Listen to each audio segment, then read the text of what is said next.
toutes et à tous et bienvenue dans Chine France le journal, votre émission quotidienne d'information sur la Chine en français sur Mandarin TV. Sans transition, voici les titres de l'actualité.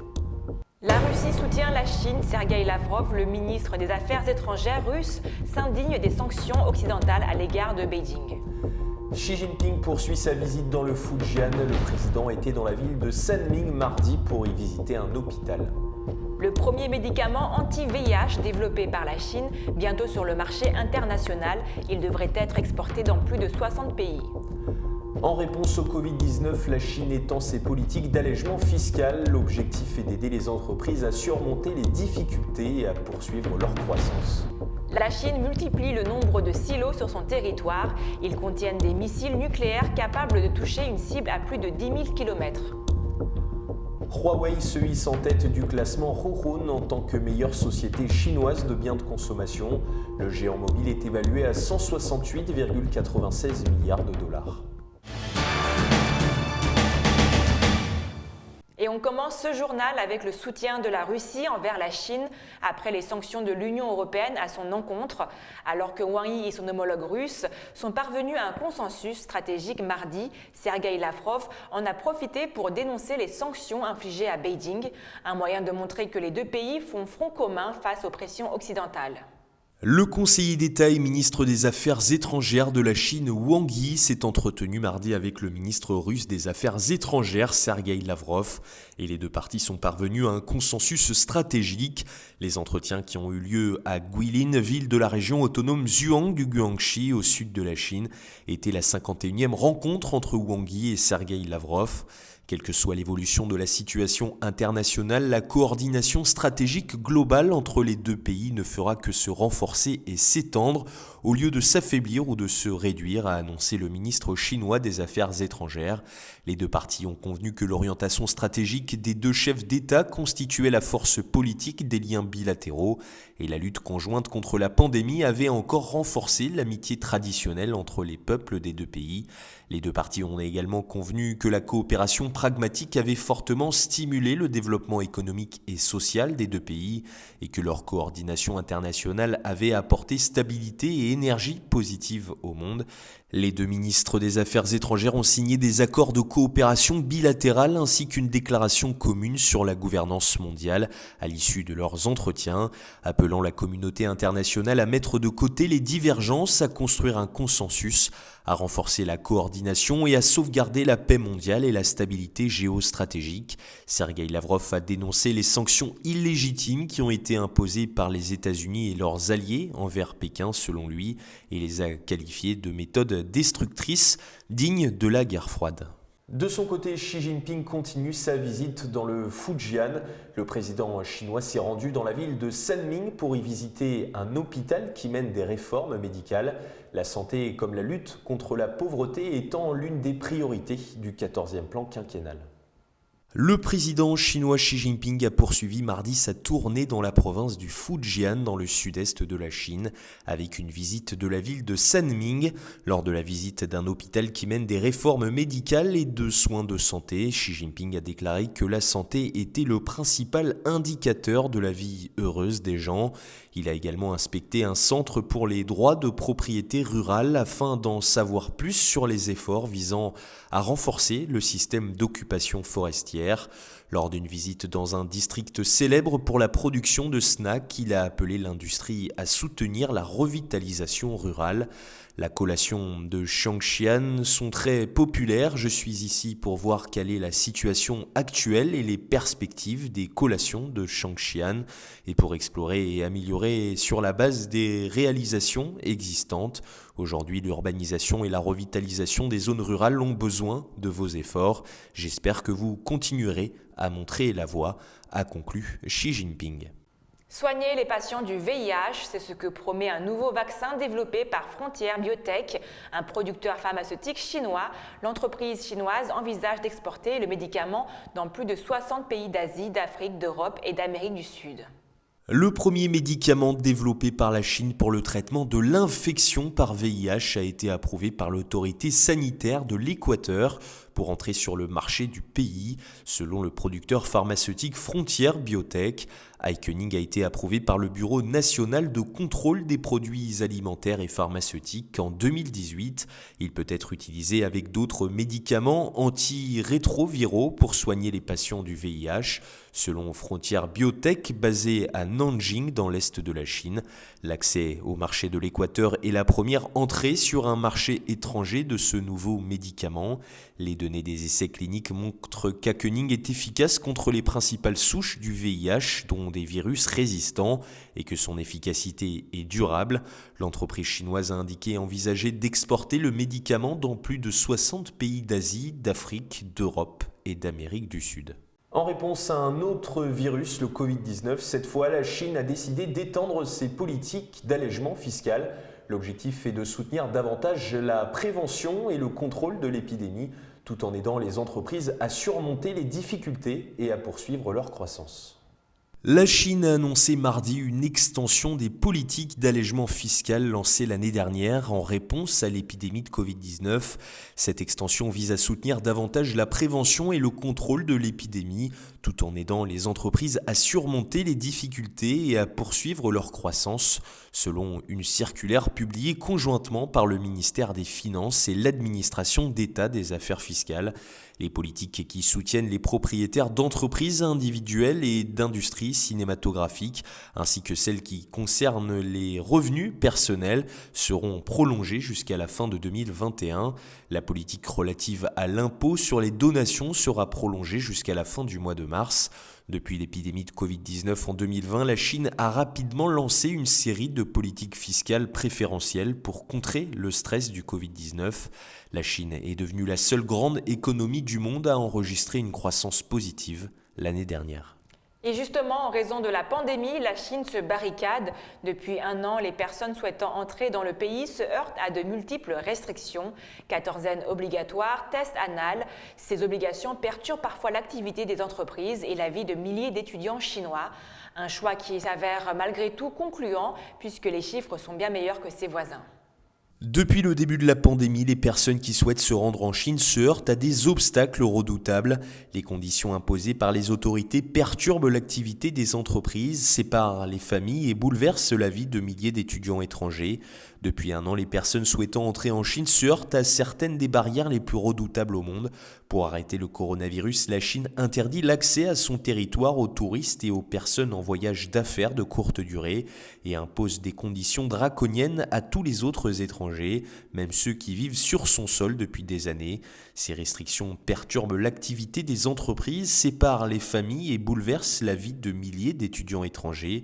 Le nombre d'étrangers travaillant pour des multinationales dans le pays a chuté brutalement. Les autorités chinoises considèrent les restrictions au voyage comme essentielles à la réussite de la lutte contre le virus. Le pays recense plus de 101 000 cas confirmés depuis le début de l'épidémie. Même si ce chiffre donne lieu à quelques interrogations, il est très inférieur à celui des États-Unis, où 29,8 millions de personnes ont été testées positives. La stratégie chinoise reflète les forces et les faiblesses du pays. La Chine a d'ailleurs été la seule économie à connaître une croissance l'année dernière. Depuis plusieurs années, la Chine a accéléré la construction de silos. Ces derniers contiennent des missiles nucléaires capables de toucher une cible à plus de 10 000 km. Le pays souhaite rattraper son retard considérable dans le domaine de l'armement nucléaire. Le gouvernement de Xi Jinping multiplie la construction de silos sur le territoire chinois pour rattraper son retard dans le domaine de l'armement nucléaire par rapport à ses voisins. Selon le rapport de la Fédération des scientifiques américains, 16 d'entre eux seront bientôt achevés dans la base militaire de Jilantai, située dans un désert près de la frontière mongole.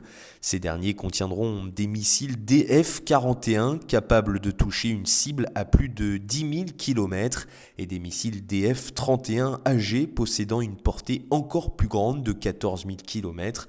Tout cet arsenal a pour objectif de pouvoir répondre à une attaque nucléaire sur son sol. Pékin a depuis réaffirmé que la construction de ces silos a un but purement défensif. Les missiles chinois ne seront lancés qu'après une hypothétique attaque nucléaire américaine. En effet, les relations entre les deux pays étant particulièrement tendues ces dernières semaines et même années. En plus de ces silos, la République populaire possède une autre menace inéluctable, des sous-marins équipés de missiles Zhulang 3. Ce type d'engin contient plusieurs ogives nucléaires qui peuvent agir de manière indépendante et détruire des cibles différentes une fois libérées dans l'atmosphère. Les ogives seront en effet guidées par la flotte de satellites Beidou, l'équivalent chinois du GPS. Avec une portée de 10 000 km, le Zhulang 3 pourrait atteindre facilement le territoire de l'oncle Sam. Cette arme flambant neuve fait la fierté de la Chine, au point que le gouvernement a récompensé l'équipe de scientifiques qui a conçu le projet. Pour compléter sa panoplie nucléaire terrestre et maritime, le gouvernement de Xi Jinping mise aussi sur les airs. L'armée chinoise développe actuellement des avions de chasse pouvant larguer des bombes atomiques.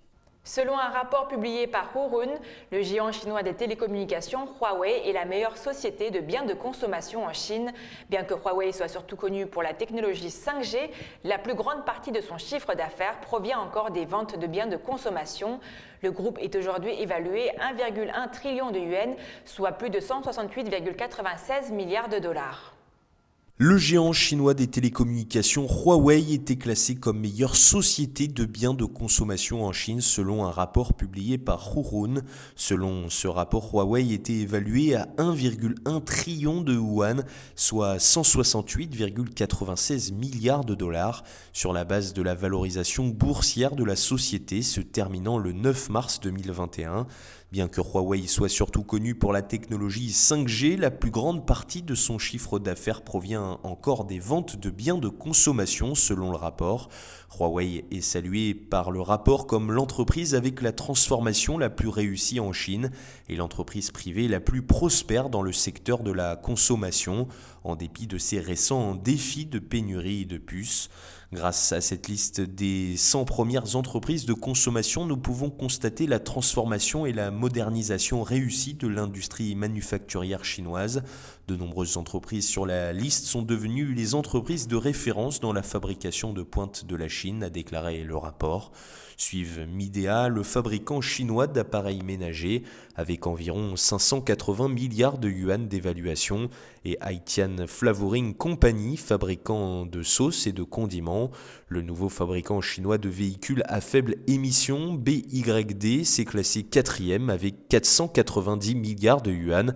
Plus de la moitié des 100 premières entreprises de la liste opèrent dans les secteurs de la téléphonie mobile, de l'automobile et de l'électroménager. En termes d'emplacement géographique, les entreprises basées dans la province du Guangdong, dans le sud de la Chine, occupent plus d'un tiers de la liste, y compris pour les 4 premières entreprises. La Banque de Chine ou encore la Banque postale de Chine sont les banques qui participent à l'expérimentation. Le portefeuille en yuan numérique est d'une grande importance pour les consommateurs individuels parce qu'il n'a pas nécessairement à être lié à un compte bancaire, une caractéristique majeure qui le distingue des outils de paiement tiers comme Alipay ou WeChat Pay. Les outils de paiement actuels sont liés à des comptes bancaires qui nécessitent l'enregistrement et le nom du client et donc ils ne permettent pas de paiement anonyme. Toutefois, les portefeuilles en yuan numérique permettent techniquement de réaliser des paiements anonymes pour des petits montants, selon Mu Changchun, chef de la recherche sur la monnaie numérique de l'Institut de la Banque centrale.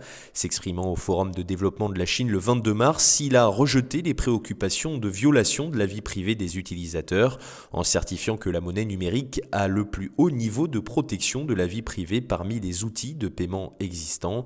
Initialement, les portefeuilles en yuan numérique sont plafonnés à 1000 yuan, environ 154 $ pour les transactions, mais les clients pourront demander un niveau de limite plus élevé à l'avenir.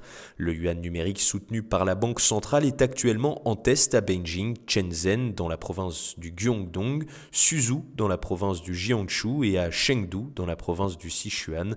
D'autres pays comme le Canada et le Japon préparent également des monnaies numériques. Pour lutter contre l'érosion des sols, le Shanxi, une province du nord de la Chine, a traité plus de 18 000 km² de terre. Pour autant, les autorités de la province prévoient de traiter 166 667 hectares de terre supplémentaires cette année, un moyen de lutter contre le déséquilibre écologique. Le Shaanxi, une province du plateau de l'ouest du nord de la Chine, a traité plus de 18 000 km² de terre pour lutter contre l'érosion des sols et ainsi gagner la bataille de l'eau au cours des 5 dernières années, ont annoncé mardi les autorités. La province prévoit de traiter 366 667 hectares de terre supplémentaires cette année, selon l'administration provinciale des ressources en eau.